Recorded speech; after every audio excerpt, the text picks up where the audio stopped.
I never thought I'd become the neighborhood hero for simply standing up to our homeowners association president, but life has a funny way of surprising you. My name is Daniel Mitchell, and until last summer, I was just another resident of Oakwood Estates, a quiet suburban community with manicured lawns and cookie-cutter homes. I'm an architectural engineer who works mostly from home, which means I had a front-row seat to the reign of terror unleashed by our HOA president, Karen Wilkinson.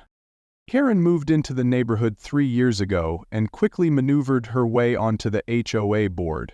Within 6 months, she had orchestrated a coup against the previous president, a retired gentleman named Frank who was beloved for his reasonable approach to community governance. Karen, on the other hand, saw the HOA rulebook not as guidelines for harmonious living, but as her personal manifesto for control.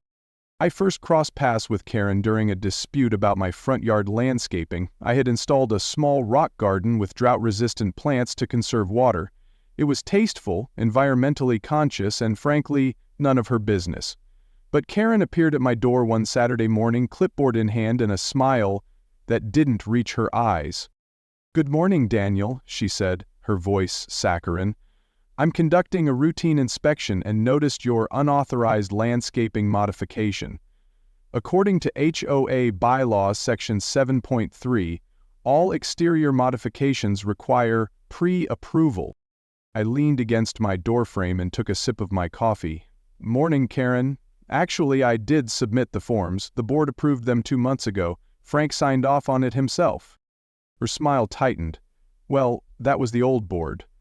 I'm reviewing all previous approvals for compliance with our standards. You'll need to resubmit." I knew then that this was just the beginning. Over the next few months, Karen issued citations for everything from garbage cans visible from the street to bird feeders that attracted nuisance wildlife. Most residents, wanting to avoid conflict, simply complied with her increasingly bizarre demands. But I documented everything, built relationships with my neighbors, and waited. Something told me Karen would eventually overplay her hand. That moment came on the first Tuesday of June. I was working at my home office when I heard an unfamiliar metallic clanking outside. Curious, I walked to my window and couldn't believe what I was seeing.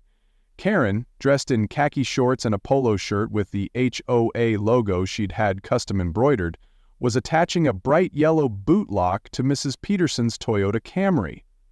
Mrs. Peterson was a 74-year-old widow who occasionally forgot to move her car for street cleaning. I grabbed my phone and started recording as I walked outside. "Morning, Karen. That's an interesting new accessory for Mrs. Peterson's car." Karen straightened up, clearly startled by my presence but quickly recovering her authoritative demeanor. "Daniel, this vehicle is in violation of Street Parking Ordinance 12.5. Notice was provided and enforcement is now being implemented." I walked closer, making sure to capture the boot lock clearly in my video. "That's fascinating. I wasn't aware our HOA had invested in professional parking enforcement equipment. Was this discussed at the last meeting?" "The executive committee made an emergency procurement decision," she said, patting the boot lock with disturbing affection. "I purchased a dozen of these after repeated violations went unaddressed. Sometimes people need a firmer reminder of the rules." "And who authorized this expense?" I asked, keeping my tone conversational while my mind raced through the legal implications of what she was doing. Karen's eyes narrowed. "As president, I have discretionary spending authority for enforcement tools. These cost $300 each, which falls within my approval limit." I nodded thoughtfully. "That's $3,600 of homeowner funds. Interesting. And who exactly is qualified to install and remove these devices? I believe there are specific training requirements for parking enforcement." "I've watched several YouTube tutorials," Karen replied with complete seriousness. "It's not rocket science, Daniel." I had to stifle a laugh at that. "Well, I'll let you get back to your enforcement activities. Have a great day, Karen." As I walked back to my house, I heard her call after me. "Your garbage can was 6 inches past the sidewalk line last Thursday, Daniel. Consider this a verbal warning." Once inside, I immediately called Mrs. Peterson to let her know what had happened to her car, then started researching vehicle immobilization laws in our state. What I discovered didn't surprise me, but would certainly surprise Karen. In our state, only licensed parking enforcement agencies with proper permits could legally boot vehicles, and only on private property or designated public areas with proper signage. What Karen was doing wasn't just an HOA overreach, it was flat out illegal. Over the next 2 days, Karen went on a booting spree. 7 more vehicles received her yellow clamps of justice for infractions ranging from parking too far from the curb to unauthorized vehicle color not on the HOA-approved pallet. That last one was directed at Zach Williams, a college student home for the summer who had recently painted his old Honda Civic a bright blue. When he confronted Karen about the boot on his car, she handed him a bill for $150 to remove it, along with a paint correction notice. The neighborhood was in an uproar, but most people were too intimidated by Karen to do more than complain privately. She had created a climate of fear with her relentless enforcement and retaliatory tactics. Cross Karen, and suddenly you'd find yourself receiving daily violations for increasingly trivial matters. One family had received citations for their toddler's sidewalk chalk drawings, classified as graffiti and defacement of community property. I'd seen enough. It was time to put my plan into action. I invited several affected neighbors to my home for what I called an HOA awareness meeting. 15 people showed up, including Mrs. Peterson, Zach, and surprisingly, our former president, Frank. What she's doing isn't just annoying, I explained to the group. It's illegal. In our state, vehicle immobilization requires proper licensing, permits, and can only be done by authorized personnel. Karen has none of these. Mrs. Peterson raised her hand timidly, but I paid her the $150 to remove the boot. She said she'd place a lien on my house if I didn't. Frank shook his head in disgust. That's extortion, plain and simple. The HOA has no authority to place boots on cars parked on public streets, let alone charge for their removal. Exactly, I said, and I've documented at least 8 instances so far. That's enough to establish a pattern of behavior. Zach, the college student, leaned forward. So what do we do? Call the cops? I smiled. Not yet. First, we need to give Karen enough rope to hang herself properly. Here's what I propose. The next day was Wednesday, which meant street cleaning. According to Karen's newly instituted rules, all vehicles had to be off the street by 8 a.m., a full 2 hours before the actual street cleaners came through. By 7:45, I was ready. I had parked my car partially on the street, clearly in violation but not obstructing traffic, and set up a discreet camera on my porch with a clear view. Then I waited in my home office monitoring the live feed on my laptop. Karen's punctuality was impressive, I'll give her that. At exactly 8:01, her silver SUV pulled up behind my car. She emerged wearing what I'd come to think of as her enforcement uniform: khaki shorts, polo shirt, and a fanny pack that probably contained her citation book. I watched as she circled my car, taking photos with her phone and making notes. Then she returned to her SUV and removed one of those bright yellow boot locks. The moment she knelt to attach it to my wheel, I called the non-emergency police line. "Hello, I'd like to report someone tampering with my vehicle. It appears they're attempting to immobilize it with some kind of boot device. I'm concerned this might be vandalism or an attempted theft." The dispatcher assured me they'd send an officer to investigate. I thanked them and continued watching Karen, who was now affixing a laminated notice to my windshield. The paper had the HOA logo at the top, followed by bold text reading, "Violation Enforcement," and instructions to contact Karen directly for removal at the bargain price of $150. Approximately 12 minutes later, a police cruiser pulled up. Officer Rodriguez, according to his nameplate, approached Karen, who was still writing up what appeared to be additional citations near my vehicle. "Good morning, ma'am," Officer Rodriguez said. "We received a call about someone tampering with a vehicle on this street." Karen straightened up immediately, adopting her authoritative posture. "Officer, I'm Karen Wilkinson, president of the Oakwood Estates Homeowners Association. I'm simply enforcing our parking regulations. This vehicle is in violation of our street cleaning ordinance." That was my cue to exit my house. I walked casually toward them, coffee mug in hand, as if just noticing the situation. "Morning, officer," I called out. "Is there a problem with my car?" Officer Rodriguez turned to me. "This is your vehicle, sir?" "Yes, that's mine. I was just about to move it for street cleaning, but I see someone has attached something to it." I feigned surprise at seeing the boot lock. Karen jumped in before I could say more. "This resident is in violation of HOA Policy Section 12.5. All vehicles must be removed from the street by 8 a.m. on cleaning days. As president, I am authorized to enforce compliance." Officer Rodriguez looked at the boot lock, then back at Karen. "Ma'am, are you with a licensed parking enforcement agency?" Karen's confidence didn't waver. "I represent the Homeowners Association, which has jurisdiction over neighborhood regulations." The officer's expression remained professional but grew more serious. "Do you have a permit for vehicle immobilization operations?" "I don't need one," Karen stated firmly. "This is private community enforcement." "Actually," I interjected politely, "Oakwood Estates streets are public roads maintained by the city, not private HOA property." Karen shot me a glare that could have melted steel. "The HOA bylaws clearly state—" "Ma'am," Officer Rodriguez interrupted, "HOA bylaws don't supersede state law. In this state, only licensed agencies can immobilize vehicles, and only in designated areas with proper signage." I could see the first flicker of uncertainty cross Karen's face, but she recovered quickly. "Officer, I've installed these devices on several vehicles over the past week without issue. If there was a problem, surely someone would have said something sooner." That was a tactical error on her part. Officer Rodriguez raised his eyebrows. "You've placed boots on multiple vehicles. Do you have documentation of these actions?" Karen proudly pulled out her phone. "Of course. I keep meticulous records of all violations and enforcement actions." As she scrolled through her photo gallery showing various cars with her yellow boots attached, Officer Rodriguez took notes. I had to admire her organizational skills, even as she was essentially documenting her own illegal activities. "Ma'am, I need to ask you to remove this boot immediately," Officer Rodriguez finally said. Karen crossed her arms. "Not until the violation fee is paid. It's $150.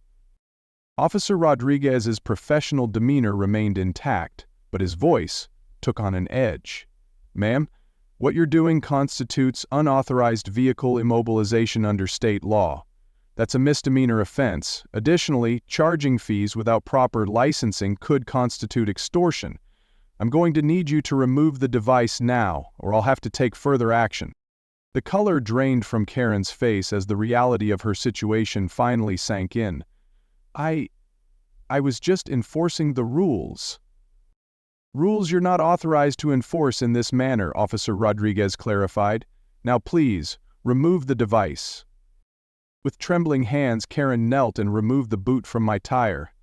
As she stood up, neighbors who had been watching from windows and porches began to emerge from their homes. Mrs. Peterson approached slowly, supported by her cane. "Officer," she said in her gentle voice, "that woman put one of those things on my car last week and charged me $150 to take it off. She said she'd put a lien on my house if I didn't pay." Zach joined us next. "Same here, officer. She booted my car because she said the color wasn't approved by the HOA. I had to miss a job interview because I couldn't get it removed in time." One by one, neighbors came forward with similar stories. Officer Rodriguez listened patiently, continuing to take notes, while Karen's expression shifted from indignation to growing alarm. "This is ridiculous," she finally sputtered. "As HOA president, I have a responsibility to maintain community standards. These people all violated clearly established rules." "Be that as it may," Officer Rodriguez replied, "your enforcement methods are illegal. I'll need to confiscate these boot devices as evidence." He gestured to the one Karen had just removed from my car. "And I'll need to see all the others you mentioned purchasing." Karen's face flushed red. "They're at my house. This is absurd. I spent HOA money on those." "That's another issue entirely," the officer noted. "Misappropriation of HOA funds would be a matter for your board to address." Frank, our former HOA president, stepped forward. "As a board member, I can confirm that no vote was ever taken to authorize the purchase of vehicle immobilization devices or to approve this enforcement program." Karen whirled on him. "You were removed from the executive committee last month. From the executive committee, yes, Frank replied calmly, but not from the board, and major expenditures still require a full board vote according to our bylaws. I could almost see the wheels turning in Karen's head as she realized how thoroughly she had overstepped her authority. Officer Rodriguez asked her to retrieve the remaining boot devices from her home, and another officer arrived to accompany her. The rest of us remained on the street, giving our statements about the incidents we had witnessed or experienced. By mid-afternoon, the situation had evolved significantly. Karen was issued multiple citations for illegal vehicle immobilization. The police had confiscated all 12 boot devices as evidence. Most significantly, Officer Rodriguez informed those who had paid Karen's fees that they could file reports for possible restitution. The HOA board called an emergency meeting that evening. Word had spread throughout the neighborhood and the community center was packed with residents eager to witness the fallout. Karen arrived last, no longer wearing her HOA polo shirt but instead dressed in a conservative blue blazer, as if appearing in court. Frank, reinstated as acting chair for the meeting, called for order. Due to recent events involving unauthorized enforcement actions and unappropriated expenditures, we are here to address the conduct of our current president, Karen Wilkinson. Karen attempted to take control of the meeting. As president, I should be chairing this discussion. These accusations are being blown completely out of proportion. Actually, said Rebecca Torres, our neighborhood attorney who served as the board secretary, according to our bylaws, when the conduct of an officer is being reviewed, that officer cannot preside over the proceedings. For the next 2 hours, residents shared their experiences with Karen's enforcement tactics. It wasn't just the boot locks. People described receiving excessive fines for minor infractions, retaliatory citations when they questioned her authority, and a pattern of selective enforcement that bordered on harassment. Throughout it all, Karen alternated between defiance and attempts to justify her actions. The community was falling into disarray, she insisted. Property values were at risk. Someone needed to take decisive action. When it was my turn to speak, I kept my comments focused and factual. Beyond the questionable enforcement methods, there's the matter of financial impropriety. $3,600 was spent without proper authorization on equipment that the HOA had no legal right to use. Rebecca nodded. Our financial audit confirms this expenditure was never approved through proper channels. Additionally, the fees collected from homeowners were never entered into the HOA accounts. That revelation caused a stir in the room. Karen's unauthorized fee collection had crossed from zealous rule enforcement into potential embezzlement. The fees were going to be reconciled at the end of the quarter, Karen claimed weakly, but the damage was done. The board voted unanimously to remove Karen as president, with a separate motion to ban her from serving on the board for 5 years. Additionally, they approved pursuing full restitution of the misappropriated funds and repayment to all residents who had been charged illegal fees. As the meeting concluded, Karen stormed out, pausing only to point a finger at me. You orchestrated this whole thing, Daniel. This isn't over. I simply smiled and waved. Have a good evening, Karen. Be careful driving home. I hear the parking enforcement in this neighborhood can be pretty strict. The aftermath unfolded over the following weeks like a particularly satisfying final episode of a neighborhood drama series. The district attorney's office decided to pursue charges against Karen for the illegal booting operation. The fact that she had meticulously documented her actions with photos, dates, and amounts collected made their case surprisingly straightforward. Karen hired an expensive attorney who negotiated a plea deal. She would pay restitution to all affected residents, perform 100 hours of community service, and serve 1 year of probation. The judge, clearly unimpressed with her "but I'm the HOA president" defense, also ordered her to complete a course on property law and community governance. The financial repercussions hit her hard as well. Beyond the criminal case, the HOA filed a civil suit for the misappropriated funds used to purchase the boot locks. Karen was personally liable for the full $3,600 plus legal fees. Her attempts to sell her house and leave the neighborhood were complicated by this pending lien, creating an ironic twist that wasn't lost on anyone. The media caught wind of the story after someone, not me I swear, sent the dashcam footage to a local news station.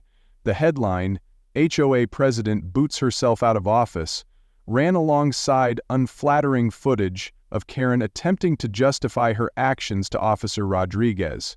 She became briefly infamous, featured on several HOA Nightmares social media accounts, and even mentioned on a late-night talk show monologue. But the most significant change came within our community itself. The incident sparked a complete overhaul of our HOA governance. Frank was elected as interim president, but he wisely proposed a new structure, with greater checks and balances. Major decisions now required not just board approval, but also community input through town halls and electronic voting. 6 months after Bootgate, as we'd come to call it, Oakwood Estates had transformed. Our quarterly HOA meetings, once sparsely attended affairs, now drew eager participation from residents with innovative ideas for genuine community improvements. We established a neighborhood garden, revised outdated regulations, and created a more transparent violation review process. As for Karen, she eventually completed her community service hours by, ironically, helping to organize parking for local events. Her house finally sold, at a significantly reduced price due to her eagerness to leave. I heard through the grapevines that she moved to a condominium with no HOA, apparently having lost her taste for community governance. On her last day in the neighborhood, I noticed her supervising the movers with the same intense scrutiny she once applied to our garbage can placement. I walked over with a housewarming gift, a small cactus in a yellow pot. "A parting gift," I said, handing it to her. "Low maintenance, thrives with minimal intervention. Thought it might be symbolically appropriate." Karen accepted it with a tight smile. "Very clever, Daniel. I suppose you think you've won." I shook my head. "It wasn't about winning, Karen. Communities work best when rules exist to help people live together harmoniously, not as tools for control or profit. I hope you find what you're looking for in your new place." For just a moment I thought I saw a flicker of understanding in her eyes. Then she straightened her shoulders and handed me the plant back. "Keep it," she said. "My new place has a very strict policy against unauthorized vegetation." As her moving truck pulled away, Mrs. Peterson joined me on the sidewalk. "Do you think she learned anything from all this?" I watched the truck turn the corner, the yellow moving company logo fading from view. "Hard to say. But I know we did. Sometimes the best communities are formed not by enforcing rules, but by standing up to those who enforce them unjustly." Mrs. Peterson patted my arm. "Well, I for one am grateful. My car has been violation-free for 6 whole months now." I laughed. "Let's hope it stays that way. The only boots around here from now on should be the ones on our feet during winter." As we walked back to our homes, I reflected on how one person's overreach had ultimately strengthened our neighborhood. Karen had inadvertently given us a common cause, bringing together people who had previously just nodded politely while retrieving their mail. Now we had block parties, community projects, and a genuine sense of looking out for each other. Sometimes, I mused, looking at the little yellow cactus in my hand, the most rigid forces in our lives end up being the most fragile. And sometimes, standing your ground against unreasonable authority isn't just about winning, it's about creating something better in the aftermath.